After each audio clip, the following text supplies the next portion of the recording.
Hi, I'm Todd. Brent, Fitz. We're from Slash featuring Myles Kennedy and the Conspirators, and you're watching and listening to Linear Rock.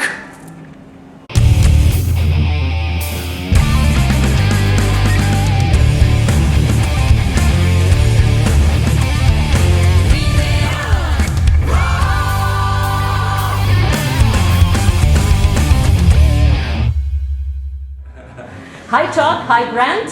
Hello. Welcome back to Milan and welcome to Linear Rock. Great to be here. Such a pleasure for me to have the chance to talk to you. We have so much in common, so... I bet. It starts with the shirt that you can see that she's wearing. And Yeah. the The amount KISS Army shirt. Yes. You see? Okay. Okay. So, you are in the Conspirators Yes. since 2010. Yup. Pretty much since day one. Yup. Is it hard to work with huge, artists with such strong personalities as Slash and Myles, first off? And You should see his or personality. actually, it's easier, since they are always forefront. It's not difficult at all, really. I mean, honestly, we've been very fortunate because it very quickly became a band, you know what I mean? Like, it started off as being so supporting Slash. Well, even Myles was in a position of supporting Slash's solo album. Yeah. But we sort of gelled really quickly and became a band almost overnight, really. Yeah, thankfully Slash is an awesome guitar player and an awesome dude, so he chose us to be in his band, so it kind of makes it easy. Like, we're all pretty easygoing guys, and we all really like to play a lot, so it's hard to keep up to Slash. Do you remember when you first met Slash and how your involvement in the band actually happened? Yeah, well, I do remember, Todd and I always joke, the first thing we noticed, both of us, that we talked about after was, hey, Slash isn't smoking a cigarette. yeah. Because he had quit smoking a year before we had started working with him, and that was the first thing I noticed, is the one thing that was different was Slash didn't have a cigarette hanging out of his mouth. But my experience was a random phone call that I got, and Slash was basically saying, we had never met, and he wanted to talk to me about, he was going to do a new solo band, Yeah. and he wanted to know if I wanted to get together, and so we did. We got together in Las Vegas, where I live, and we just kind of met. He was in town doing something like a charity event. So my first experience was meeting him in a hotel room Okay. and talking about, getting together. And then we went to LA a week later. We jammed, played some music together. Mm-hmm. And it was actually with, who was jamming first? Todd wasn't there yet. No. But the great part about this story is that we sort of jammed with, our other guitar player was Bobby Schneck at the time, and a different bass player. And within a couple days after that of putting the band together, Slash was like, hey, I want you in the band. Are you into this? So, of course, I was into it. And we got into a rehearsal situation. I hadn't met Myles Kennedy yet. Okay. But we started jamming, and for some reason, Slash and I had talked about, like, hey, something isn't quite right. And I had said that it was basically like, hey, we're thinking about maybe making a change in the bass player position. And I had already been thinking the same thing. And Slash and I both agreed that, hey, we need to, something different. And I basically called Todd on the spot that day at rehearsal. I go, hey Todd, what are you doing today? Tomorrow, And you could basically technically, answer yeah. the next question. Like, you got a random phone call about... Pretty much, yeah. Well, I mean, actually, technically, I met Slash in '91 on the Sunset Strip at the Rainbow, which is the most Hollywood sentence I could ever say. But that was a random. He doesn't remember that at all. You were playing there back. Yeah, I was playing there back then. He was really cool. And then, so you fast forward all these years later, and then I'm like sitting in a restaurant with my father, and he calls, or he texted me, I think it was, or did you call? I can't remember. I think it was a phone call. It seems like you would have called back then. And I was like, he said, can you be here tomorrow around noon to jam? And I was like, yeah, sure. It was very sort of casual and very sort of like, sounds like fun, So the next day I went down there, we jammed, and now here we are, all these years later. Did the dynamics within the Conspirators change, or your actual, influence and decision-making power developed through the years since that, first time with the band?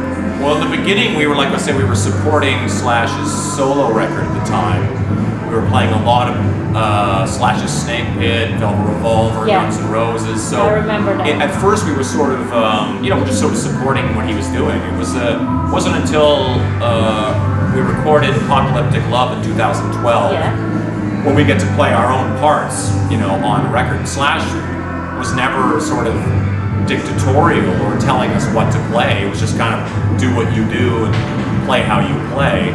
And we were really involved in the arrangements and putting the songs together from the very beginning, and always have been, really. I think Todd and I, as bass player and drummer, have probably the strongest connection with Slash, because a lot of the songs, the way they get developed, meaning the songs on the last 3 records that we've done, they do start with Slash. They start with a guitar riff. Yeah. He is never not good for so many riffs. Like he's just, there's always a great riff, that he's got to get out and get an idea. I'm not sure what he's doing right now, but he's probably making up a riff somewhere. Seriously, he's just amazing. So at which point, actually, you enter the scene. You enter into the play. Yeah. Right after, he composes everything by himself, and. But it's just him on a guitar with an idea, and he's saying, "Here, I hear something. What do you guys think?" And we're pretty good. We're quick. At sound check, generally, on the road we are jamming. We're checking our monitors, we're checking our stuff, but at the same time we're jamming new riffs and new fun things that he's come up with and turning them into songs. So it's kind of an ongoing process. Yeah, we've always been that way. So Todd and I are sort of the anchor that brings the start of the songs together with Slash, and then we sort of put the other pieces, especially vocals and melodies, coming from Myles. But the initial spark of the song comes from a riff and a few little parts, and then we don't try to make it too much yet before we get the other guys around. But yeah, we're Slash's go-to for the initial riffs that get put into song form. We're definitely there day one till the very end. So yeah. Which of the 3 albums that you've done with the Conspirators, so Apocalyptic Love, World on Fire, and Living the Dream, do you think represents this band at its best? Well, I would have to say Living the Dream, only because it's the most recent, and it's been just that many more years of us just kind of gelling together. That's not to say that we don't have a connection to the other 2 records at all, because in reality, even during our show, we play a giant chunk of all the records. They were all different experiences. We did Apocalyptic Love was the first time we'd ever been in a studio together. And it was a really magical experience for us. I think we really did we had Eric Valentine was our producer. He was amazing at just doing really creative things. And then World on Fire was a totally different experience. But of course, we've been together that much longer. And then Living the Dream was the first record we had our guitar player Frank Sidoris play on. So in reality, it was the first time all 5 guys were actually on the same recording. But we had a break, like a long break from the first 2 records, and then Living the Dream. Actually, I think the reason it came together is because we had a lot of time apart, which actually grew us a little closer together. So I think the songs are a little tighter. They're a little more kind of. It's not that they're more rock and roll, but they just the feeling was really effortless to come together and put a new record. Like, we just didn't have to overthink it. To be honest, it was probably the easiest one to make. Yeah, that's it. The first day we jammed with Slash, we got back in the studio, and Mind Your Manners came within minutes. We just made up Mind Your Manners on the spot. Right? That was a good sign. We were like, it's just like we hadn't even been apart for a couple of years. We just got together and then let's write songs. And did Slash approach to this band change some way after Guns N' Roses reunion, from your point of view? Not at all, no. There's never really been a whole lot of discussion as to what something should or should not sound like. And I think in reality it's very organic, and we sound the way we sound. I will say that over the course of the 3 records, there's definitely a sound to this band, and there's definitely a thing. Some of it is obviously Slash's guitar is such a recognizable thing, but the way we all kind of support that, and then the vocals of myself with Myles creates its own thing too. I definitely think we kind of found our own sound by accident during the course of all the way from Apocalyptic, World on Fire, and then into Living the Dream. Yeah, and I think to add, so the one thing that's different is Slash was specific in saying we don't need to play as many Guns N' Roses songs. Yeah, because now we do have our own body of Yeah. work as a band that has 3 albums. So that was a very conscious decision to say like, hey, we can play a lot of music from this band in the last 9 years, and we're going to. We play, I think tonight we're going to play the last song that we haven't played tomorrow. So we basically played every song we've ever wrote in the band live. Yeah. We have always played from Apocalyptic Love during the Apocalyptic Love tour. We played all the songs from that record. The next record, World on Fire, was 17 songs. We still managed to play every single one of those songs live. Now we're like in Toulouse tomorrow. We are playing the final song from Living the Dream live. So that by tomorrow we'll have played every single song from Living the Dream. It's the coolest thing. Slash is so bold that way as far as like he wants to play. We wrote all these songs. We're going to play all these songs, and I think that's really cool. 3 albums in. I saw the set list of the recent shows, and I noticed, that Guns N' Roses and Snake Pit and Velvet Revolver songs disappeared. Yeah. Pretty much. Yeah. But there's one song that sometimes you play, which is Nightrain. Yeah. It's still in the set. Yeah. Why that one? And is there any of the other classics that you miss playing? I mean, as musicians, because they're great songs. So I really enjoy playing a lot of those songs. I mean, when I looked at, we were just talking about it today, how like we used to play songs from the second Snake Pit record and like very deep cuts as far as like for the fans, Been There Lately, great Been There song. Lately, exactly. Great song. Because the funny thing is, Kiss fans, we always talk about it's great to see Kiss play deep cuts. I mean, and that's just because we're Kiss fans and we want to see, room service or something like that. So for us, it's kind of cool when that we have the option to do so if we decide to play something that's a little more deeper that way. But I mean, because the Conspirators is now sort of a realized thing, it makes sense that we focus on that.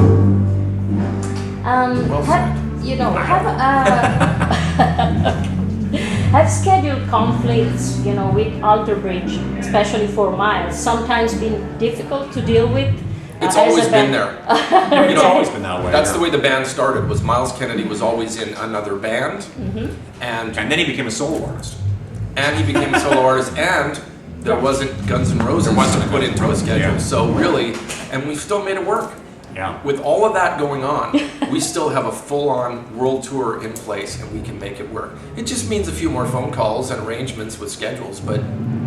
Yeah, That's because you're very patient or because you're very passionate? No, I think it is both of those things, but I think it's also a case of like, it's not like we're just sitting around waiting for the phone to ring. Okay. It's like we get, to me, I've always said it's almost a blessing to be able to be cut loose because you get to go do some other things. And he and I both play multiple instruments, and we get to indulge in that in our side projects and on the KISS Cruise and things like that, as you know. So we've gotten to do a lot of awesome things, and we have a lot of awesome things coming up after this wraps up. So to me, it's kind of like, even though this is a major focus for us and a major priority for us, at the same time, as soon as Guns N' Roses and Alter Bridge starts to happen, we have lots of things that we're doing as well. Frank too, everybody's got other things.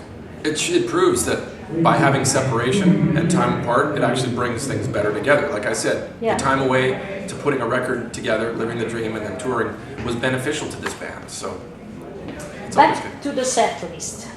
Since, as you said, now you have 3 albums, so you have a lot of songs to choose from.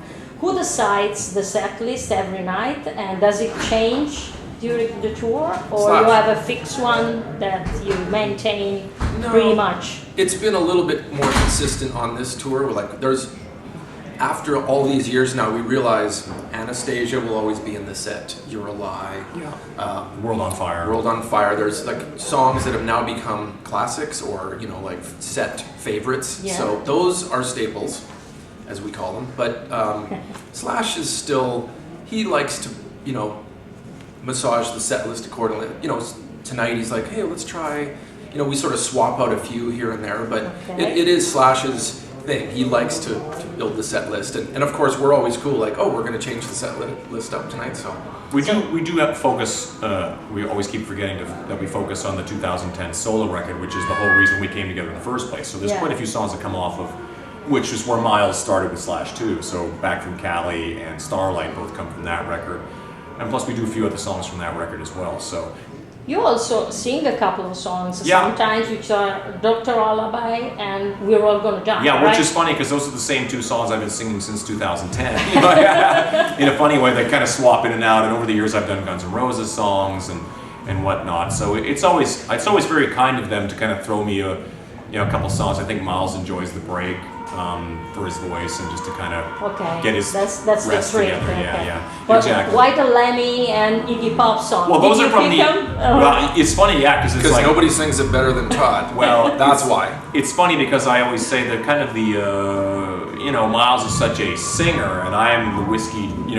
It sounds like I drink whiskey, but I don't. I was going to say the whiskey drinking, smoking voice, which I don't do either of those things, but I have that kind of ability to do the Lemmy and I come from that school a little bit more, Lemmy and Iggy Pop and all that kind of stuff. So for me, it's like a pleasure to be able to do those. But in the beginning, we were supporting the solo album in 2010. So he was like, "Do you want to sing this Iggy Pop song?" And I was like, "Absolutely."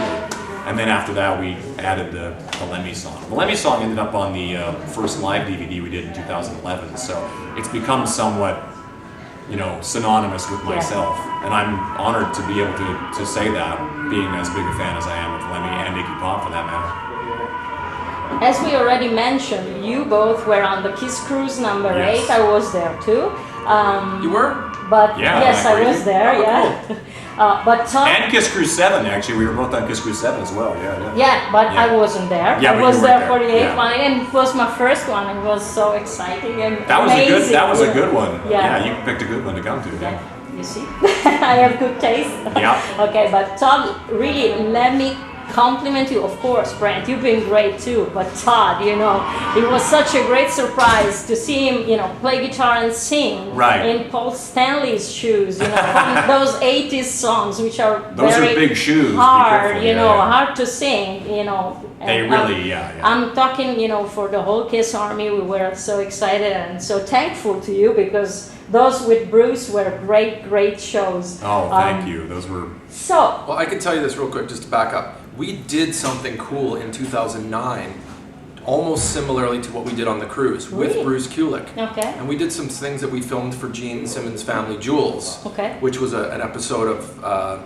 And Todd had sang all those songs prior. Okay. And since then, I've been dying to do it again. So the KISS Cruise, and the thing is, the good and the bad is those 80s era songs that Bruce was part of are, still there's a huge chunk of KISS's body. More than I ever knew, frankly. There's a whole audience out there that is dying for that stuff. And the hardest thing is, Paul was singing so amazing on all those songs. How do you get a chance to hear those songs in a special light? Well, thankfully, and the awesome thing is Todd's a massive KISS fan, as we all are, and to come up there and step up and sing those songs, and really KISS is kind of given the blessing as well.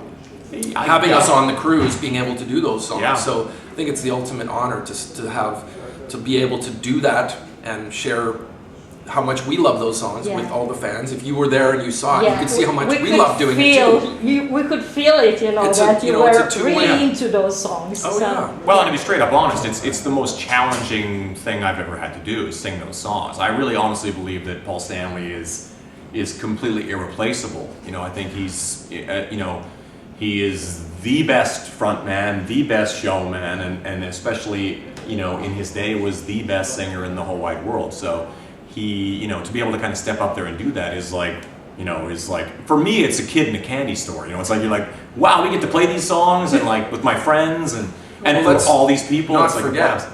KISS is on the boat. And KISS is on the boat. They're hearing it. They're there too. So that's a lot of pressure. So. And we got a lot of love from those guys, as in their own way. Just the appreciation of a lot of them haven't addressed those songs in years because we were digging deep. We were playing Little Caesar and Sword in the Stone. We were playing I'm a big Eric Carr fan, so that was a great surprise. We couldn't do it without. I was like, that was one of the first things we said. We have to do that. And Bruce was he was like, we have to do that. I cried on that one. Oh, that's awesome. You made a lot of people cried during but for that show. joy. Okay. Yes. And Who Wants to Be Lonely was great as well. I'll Fight Hell to Hold You. Oh my God, that was such a great all set. that stuff off Crazy 90s. Yeah. So, on this matter, you are both multi-instrumentalists. Is it by vocation or necessity? Because you play keyboards, right, Brent? And guitar and bass and drums. guitar, and so He could you be a band play by bass, himself, guitar. You both sing, so it's like a necessity, to have this as a job. Or I don't think it's a necessity. I think it's just being a big lover of music, so that every time an instrument's around, I can play some keyboards a little bit here and there, some piano a little bit here and there. I can play drums a little bit, but neither of those I would choose putting myself into a band to do those things, because I think that there's much better qualified people to do those things. But I love playing music so much that it's kind of like, you want me to sing or play guitar or play bass, I'm happy to, whichever one you want me to do. And then he's sort of in the same boat. It started when we were very young, in our early days of figuring out ourselves as musicians and then professional musicians, and the fact that where Todd and I grew up in Canada, there was a lot of that.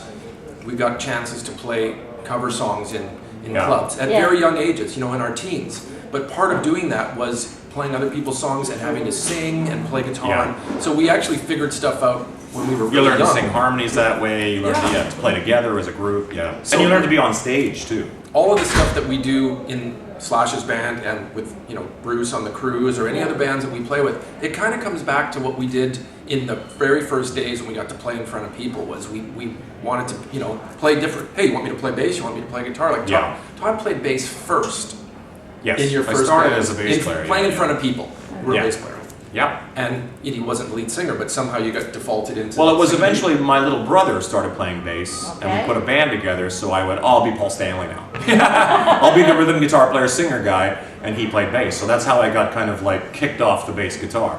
But I always played bass, and I sort of bounced back and forth. So it's funny in my career to have people who know me as a bass player. Some people know me as a singer. Some people know me as a guitar player. Keep them guessing. And I'm okay with that, because I don't really feel.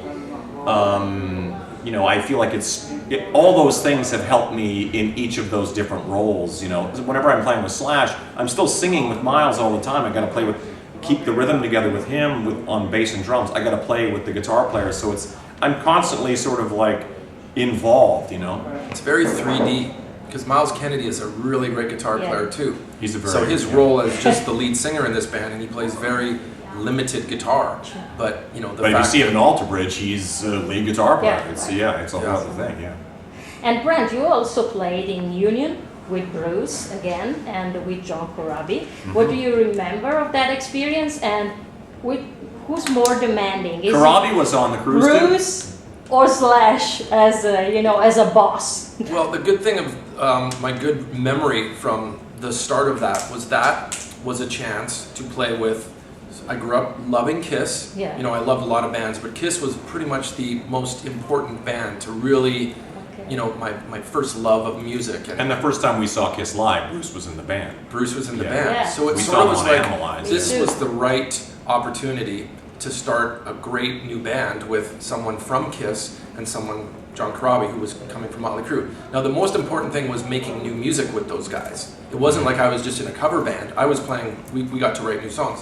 So, and that was a little bit of the, now maybe part of the KISS family tree in a way. So I keep coming back to that, like, it's great that it's been 20 years since I made records with Bruce and John initially, and here we are coming full circle, and now we're playing together with Bruce. So it's like I never left. Bruce has always been an important musician and friend in my life. So that was a very big piece of, the next, getting to the next level, because I moved from Canada. I was like in Canada, I moved to LA, and then Union started, and that was the rest of my life. Everything changed, and all those little dots connected me to Slash eventually too, and Todd and I, we grew up together, not in the same city, and not even in the same bands, but we both grew up with similar loves of music, and our paths met in Las Vegas years later, and then the whole connection to Slash. It's a very tight little story. All these relationships don't go very far from we're already knowing each other. But I could say that Union has an effect on why I'm in Slash today. It really does. It all is part of it. Let's talk about the gear and setup. How is it at the moment for both of you? And do you change stuff? I mean, here you play bass, there you play guitar, but you stick pretty much with the same kind of choices. And is it tricky to have endorsements, or you're able to pick exactly what you like and need? It's funny because I'm a very simplistic. I prefer my things to be very. I always look at guys like AC/DC, where it's a very sort of like, this is my guitar, plug it in the amp, and let's play.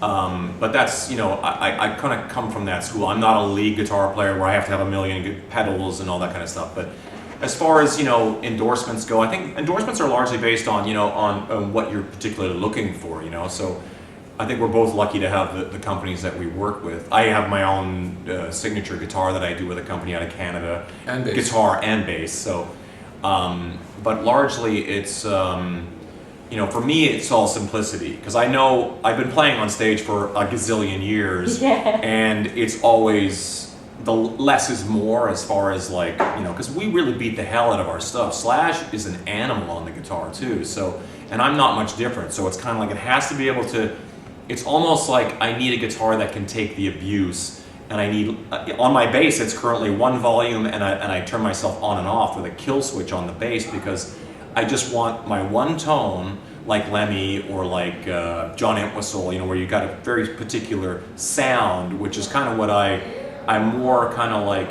when it comes to bass, I was really kind of like looking for a sound, rather than being adaptable to change that sound for this and for that. I was kind of like, but this is what the Conspirators sound like.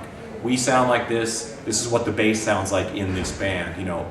In the way all my favorite bands had a particular sound for their thing. And that's just kind of what I prefer. And the same with guitar. Guitar is even more Malcolm Young. I'm like plug and go, you know. Paul Stanley, I really like I just turn it up and play as loud as I can. And someone like Bruce or like Slash handles all the heavy lifting. Right. For him, it's, you know, it's a whole other thing. Drums, forget about it. Yeah, but the thing is, for the gear and the endorsement, it's more about the support, because we do have multiple bands we play with and gigs. So as far as having me with lots of drums and drum kits, you know, with this band, with Slash, we have 2 different complete touring rigs that follow us. And right now we're on our, we call it the European rig. So that has a whole different set of gear that the other rig that we used when we were in Australia and China. Although, because I'm a genius, both my rigs are exactly the same. See? But by having support, knowing that that's going to be the case, an endorsement, you're lucky enough to know and have a relationship with the company. They can make sure you have an identical rig in both. That's the point. So I have 2 different drum kits, but they're the same, but they're different. And Todd has, you know, multiple guitars and stuff. So, and then when we go do the cruise, you know, it's a different set of gear. Totally different. Sometimes it's backline, which means it's rented gear. Like on the cruise, it's not as easy to bring your own gear. You bring your guitar and plug it into whatever they have there. When I toured with Gene Simmons last year, we had backline gear at every show, because we would do like, just go to Bolivia and do a show, or go to Argentina and do a show. And my gear wasn't traveling with that. They brought guitars, Gene brought instruments, but we would have gear in those cities. So, but in order to have DW drums, which is what I use, bring the drums and provide them for those shows, I have to have a relationship with the company. You know what I mean? So these are all things that we never had when we were younger. But now that we've been doing this for 30 years, we actually have those. How long have you been with DW? Well, from the union days, just after union. Long time. Yeah, so that's over 20 years, yeah. And which is your main influence as bass player and as a drummer? One name. Well, that's too hard for me to mention, because there are guys like, I mean, Paul McCartney, I suppose, that would be the easy go-to. Okay. That's why the guitar pick, and I mean, he, you know, everybody always thinks of Paul McCartney as a bass player, but the reality is, and we were just in Hamburg, so this all kind of ties into the same idea, that when the Beatles started, there were 3 guitar players, and Paul McCartney happened to be the left-handed guitar player, and then their bass player quit, and Paul went, I'll play bass. And he just happened to turn out to be an iconic bass player, and come with iconic bass lines, and be able to, you know, and I think that plays into the fact, because people always say, are you a guitar player, are you a bass player? And I always say, well, why can't I be both? You know, it's, to me, it's, there's such a, I understand, because a lot of guitar players will pick up a bass, and they kind of play it like a guitar player, where I kind of think about it totally differently in like terms of like what lines to play, and how this complements that, and how this complements this. Sometimes you're doing something totally different, sometimes you're, you know, flying in formation, I call it, like kind of playing something similar. So to me, I think Paul McCartney would be, but I mean, from Paul McCartney goes a long list of other guys that inspire that, because I have a long list of punk rock type style bass players, or Gene Simmons, or guys like that I really kind of look to as far as style goes. I think we like bands. Yeah. Just because we're bastards of many instruments, we aren't able to, like, I just can't so tell much you of that. I like Peter Criss in KISS because I'm a drummer, because that's not effectively true at all. I love every member of KISS for their own And you love the songs. Yeah. And they're all an and the influence. Beatles. I mean, I love Ringo Starr and I love Peter Criss as a drummer. Yeah. But as a musician, which I think I'm more of a musician rather than just a drummer, John Lennon is a massive influence, and Gina Paul, and I loved Ace Frehley's guitar playing. So, you know, Led Zeppelin, people go, oh, don't you love Bono? Of course I love John Bonham, but I also love Jimmy Page, and I think John Paul Jones is my favorite guy in the band because he was so much a multi-instrumentalist. So does that make sense? Like, we can't really say we're as specific for... It's very easy. It's very easy and very difficult to go, well, that guy is one of my favorites. I would be curious to know who you would say as a drummer was... Because it goes back as far as being kids and going, Tommy Lee, you know, or whoever. I mean, well, like, Tommy Lee's an influence for sure. Because he makes a lot of guys pick up drumstick because you're like, that guy's rad. You know? If the answer is who made you want to play music, I would say Peter Criss, because that was the first band I loved, which was KISS, and then Van Halen. And you chose the drums. That was your instrument. Well, I chose drums because everybody played guitar in my neighborhood. There's a lot of guitar players. It's easier to have they needed a drummer, and we were smart. So they don't want to buy drums because it's like, oh, there's too much stuff. You can buy you a guitar. So my parents were nice enough to buy the drums, but so I loved Van Halen. Okay. And then I loved Led Zeppelin, and I loved lots of 80s bands too, you know, because I grew up in the era of Judas Priest and Iron Maiden, and then all those British bands that, you know, were pop bands as well. So, but we're just, you know, we're musicians, so we're not able to like... It's music nerd really all the way, Concerning your personality, artistic personality, as hard-working musicians as you are, to fit best any situation, is it more a matter, you know, of adapting yourselves, or actually to put firmly your foot, you know, and signature is always the winner, you know, the best way, no matter what, to actually, you know, be yourself and actually leave the sign? Well, I think maybe, okay, Slash, the second you hear him play guitar, you know it's Slash. That's a very definitive, his lane is very specific, and there's a certain special quality to his guitar playing. Yeah. And Todd tone and everything else. Yeah. Todd and I sort of fit in, I think, with him as being more chameleon-like, because he is so much Slash and so integral in that thing of what he does and brings as far as riffs and feel and style. And I think it's actually better that we're not so down the one style either. So I've loved being adaptable and working with other musicians that way, rather than being a specific guy. And some people make their whole career being like, this is what I do, and I do it this way, and I don't budge. But I think Todd and I we're not as rigid. We're a little bit more chameleon-like is sort of, that's been my success. Yeah. I certainly agree with that, but at the same time I think that, you know, when it comes to playing bass in this band, I very specifically was sort of like looking for a tone and a sound and a style that I kind of really, it's very much me. You know, I really don't look to be, I don't worry about the fact that, you know, because there's so many like perceptions of what a bass player should be. And I'm always very happy to kind of like, I don't think that's true. I think, you know, a drummer or a bass player or a guitar player or a singer can be anything that that person wants to be. So the idea of a bass player should be the quiet guy in the background with his bass up high, playing with his fingers.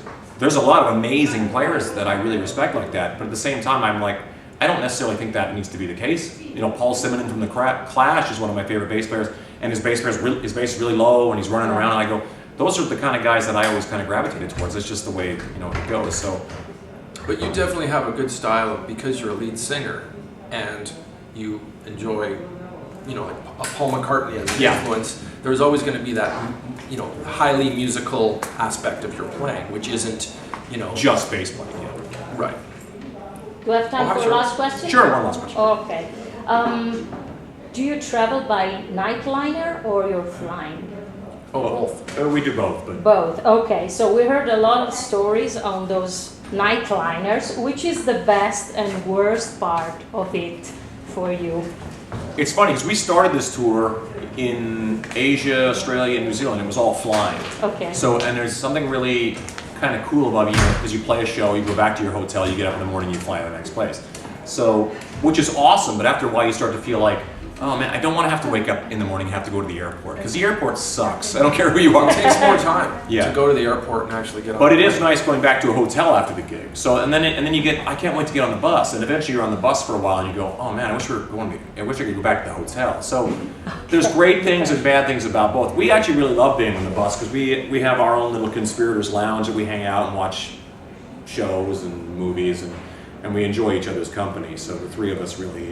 You should ask our tour manager, who's right here, because you know what? Logistically, She has to book all that. she has to make it all work, and that's a job that's beyond us. I don't want that job. Nobody wants that job. But it literally is planes, trains, and automobiles, It really right? is, yeah. We're always, you just never know. Like even in Europe, since we've been here a couple of weeks, we did do a few flights, and then we've been mostly on a bus. And you know, like this morning, we were only in a hotel for a couple hours because we slept half the night on the bus, and then we got thrown into a hotel at Half 5 of a.m. that is an overestimation. This is a perfect example of our night. We drove overnight from. We played last night. Where were we playing? Zurich to Milan. So I watch movies and TV all night and then go, oh, I should lie down for an hour, wake up, go check into your hotel room, sleep for another few hours. Here by noon, because we got to, you know, this is all being telecast tonight, so then we're at sound check and all that kind of stuff, and then we're playing a show. So rest becomes a very... This is how we look. Yeah.